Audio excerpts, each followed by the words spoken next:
Tanzania imebarikiwa kuwa ni moja kati ya nchi ambayo ina practice masuala ya kidemokrasia duniani, ambayo ililetwa na Wamarekani kuanzia kwenye karne ya 19 mpaka kuja huku. Lakini hii yote ni kuleta hamasa na uhuru wa wananchi kuchagua ni aina kipi ya chama ambacho wao wanakitamani kwa ajili ya kuwaeletea maendeleo nchini. Lakini mfumo wa vyama vingi ni moja kati ya mfumo ambao umeleta usawa na haki kwa kila raia na kwa kila mtu ambaye anawiwa kufanya kile ambacho yeye anastahili kukifanya, ikiwa ni moja kati ya haki ya binadamu. Sasa moja kati ya chama ambacho ni popular sana nchini Tanzania, nazungumzia ACT Wazalendo, kimekuwa ni chama ambacho kutokana na fukuto ambalo limekuwa linaendelea muda huu, especially la masuala ya tume huru ya uchaguzi, ambayo imeonekana ni moja kati ya tume ambayo imegemea hasa upande mmoja, hususan kwenye chama cha utawala. Lakini kumekuwa kuna maoni mengi kuhusiana na namna ambavyo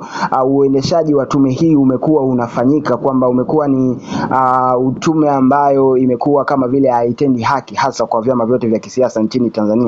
Chama cha Demokrasia na Maendeleo Chadema wakaja na kampeni yao ambayo inaitwa No Reform No Election, ambayo inataka usawa hasa kwenye masuala ya uboreshaji ufanyike hasa kwenye masuala ya uchaguzi. Lakini chama cha ACT Wazalendo kimekuwa ni moja kati ya chama ambacho kimekuwa hakijaongea chochote kuhusiana na hiki ambacho kinatokea muda huu. Hatujaona viongozi wao wakubwa kama kina Zitto Kabwe, ambao ni moja kati ya popular sana au watu maarufu kwenye masuala ya kisiasa, ambaye alianza masuala yake ya kisiasa ilikuwa ni mwaka 1992 akiwa chini ya chama cha Demokrasia na Maendeleo Chadema.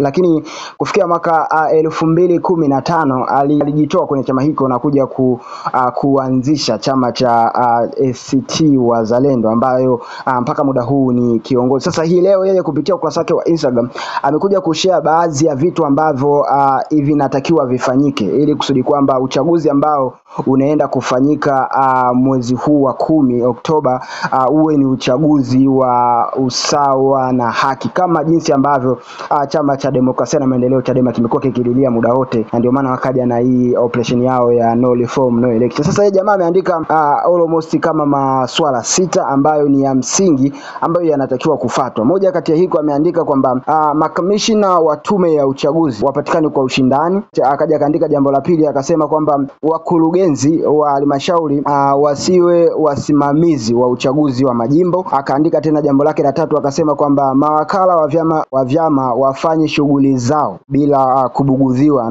na wasizuiliwe chochote. Akaja akaandika jambo lake la 4, akasema kwamba wagombea wasiingiliwe. Akaandika kwamba pasiwe na kula feki. Akaandika tena jambo lake la 6, akasema kwamba vyombo vya ulinzi na usalama visiingilie mchakato wa uchaguzi. Hayo ni baadhi ya mambo ambayo Zitto Kabwe ameamua kushare na wananchi kutokana na kile ambacho kinakuwa kinaendelea muda huu, kwa sababu kimekuwa ni chama ambacho kina ushawishi mkubwa kwenye masuala ya uchaguzi, hata kwenye masuala ya namna ambavyo wanaweza wakatoa hoja na ikasikilizwa na ikafanywa kazi. Lakini kimekuwa ni chama ambacho kimekuwa hakijatoka hadharani kuonesha nia yao hasa ni ipi kuelekea uchaguzi ambao unaenda kufanyika mwezi huu wa 10 mwaka 2025. Je, wewe una maoni gani kuhusiana na hiki ambacho Zitto Kabwe ameamua kushare? Je, unahisi kwamba hivi vyote vikifanyika uchaguzi ambao unaenda kufanyika mwezi huu wa 10 mwaka 2025 unaweza ukawa wa huru na haki, au kuna baadhi ya vitu ambavyo kutokana na ukimya ambao wanao Wazalendo kwamba ameamua atoke naye aseme kwamba hivi ni vitu ambavyo inawezekana kwenye chama chao vikao vinasimamiwa hasa, au ni baadhi ya propaganda ambazo ameamua kuja nazo ili kusudi kwamba kuzima huu ukimya ambao wamekuwa wanasema muda wote? Achia maoni yako kwenye ukurasa wetu wa Instagram, tunatumia kama Mbayu TV, na kama hujasubscribe channel yetu ya Mbayu TV on YouTube, basi make sure unafanya hivyo ili wa kwanza kupata habari na matukio ambayo sisi tunakuwa tunaweka huko ndani. Lakini usahau kufollow Mr. Info JBZ kwenye ukurasa wetu wa Instagram, natumia